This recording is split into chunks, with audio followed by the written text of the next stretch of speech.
If you've decided to stay downtown in Vegas this trip to save a few bucks or get the older, realer version of the city, honestly, good call. Downtown is the original Las Vegas, open since 1906. These are the oldest hotels in the state and the cheapest rooms in town, which is exactly why people book them on a budget trip. But you should know what you're signing up for. People have reported a little extracurricular activity at night at some of these hotels, if you know what I mean. Let me walk you through them and rank them, from the one you could probably sleep through to the one I wouldn't set foot in. By the way, if you're staying on the Strip and think you have nothing to worry about, well, you'd be wrong. My last video was about the big-name hotels on the Strip that hand you a little bonus experience around 2 in the morning. So, go check it out if you haven't. Today we are talking about downtown. And downtown hotels are much older, and I might say way more adventurous at night. Start where the city did. The Golden Gate, right where Fremont meets Main, opened in 1906, back when it was called the Hotel Nevada, and there was nothing out here but dust, heat, and a railroad stop. It is the oldest hotel in Las Vegas, full stop. Every terrible thing this city has ever done, this building was already standing for. And the rooms have barely changed. The original ones upstairs are small, old, a little airless, and there's still only one way up to them. A slow, creaking elevator that opens straight onto the quietest floors downtown.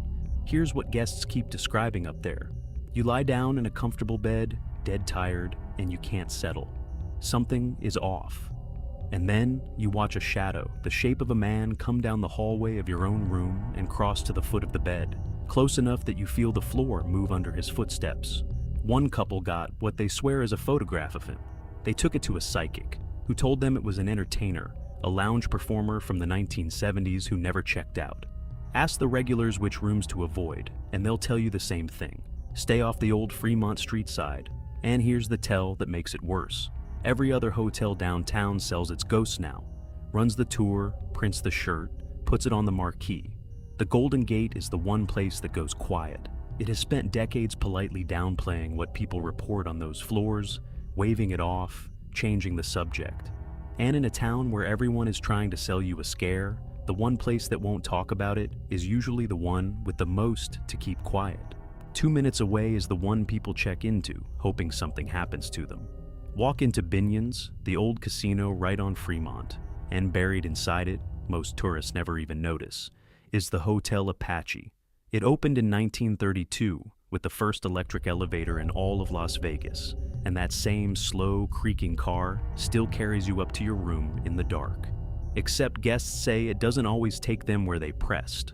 The doors slide open on a floor that isn't theirs, a hallway that's wrong somehow, older and dimmer and empty, and hang there a second too long before they close and carry on. Then, in 1951, Binion bought the place, and you should know who that was. Before Vegas, back in Texas, Binion was a gambling boss with a documented trail of bodies behind him, a man who killed rivals and kept right on walking. This became his building, and today the hotel doesn't hide any of it. Binion's markets the Apache as downtown's historic haunted hotel. It's had psychic mediums walk the halls, and if you book the VIP stay, they hand you a ghost hunting kit at check-in so you can go find the guests who never left. There's one room people request by name, room 400, the 1930s penthouse, the only room on the 4th floor, and the one the hotel itself calls the most haunted on the property. Here's what they're after. The signature one. You wake in the night to the sound of furniture being dragged across the floor and windows being forced open in the room next door, all night long, and the front desk tells you that room has no one in it. Guests wake up because a hand just dragged across their face in the dark. Things move on their own. A bag left zipped on the table turns up in the middle of the bathroom floor. Binion's keeps a running log of it by the front door, hundreds of entries deep. But the part that sticks with me is what's behind room 400. On the old blueprints, there's a hidden penthouse built on the 4th floor that the elevator does not stop at. And it was the count room, where they sorted the casino's cash back when this was Binion's money and Binion's rules. That's the room the psychics say the spirits gather in. A room built for the money that you're not supposed to be able to reach. And it isn't only the 4th floor. Down on the 2nd, in the long back hallway, staff hear a baby crying on an empty floor and watch shadows sprint back and forth late at night. And some of them don't stick around to find out what it is. More than one worker here has walked straight off the floor, out the front door, and never come back to finish the shift. Here's where I'll be straight with you though. You'll find videos telling this hotel's story with names and dates and dialogue. A showgirl who died in room 501, a pit boss who walked into the old count room in 74 and never walked out. As far as I can tell, most of that is invented, creepypasta dressed up as history. But Binion was real, the count room is real, and a room here runs about $40 if you want to find out the rest yourself. A block off Fremont sits the oldest casino in the city that has never once stopped running, the El Cortez, 1941. For a stretch, it was owned by Bugsy Siegel's crew, and they liked it enough that the steakhouse in there is still named after him. But the ghosts here don't belong to Bugsy. They belong to the basement. Underneath the El Cortez runs a network of old tunnels, mob escape routes, the story goes, from back when a man might need one. And somewhere down there are the urns. When Jackie Gaughan owned this place 50 years, lived on the top floor until he died in 2014, he had a habit of quietly paying for the funerals of employees who died with nobody to claim them, and then keeping what was left. Nobody will give you a straight count of how many are still down there. What everybody agrees on is that the staff will not go. Ask a longtime El Cortez employee about the basement and watch the face change. The story they tell is always some version of the same one.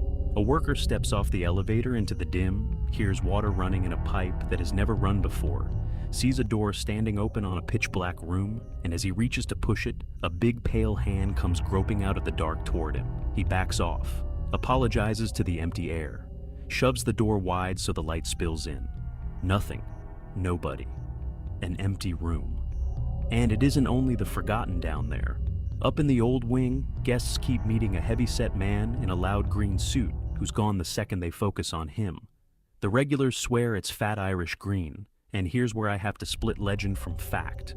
The story goes, Green was one of Bugsy Siegel's men, and that after Bugsy was murdered in 47, the mob's missing cash turned up in his hands.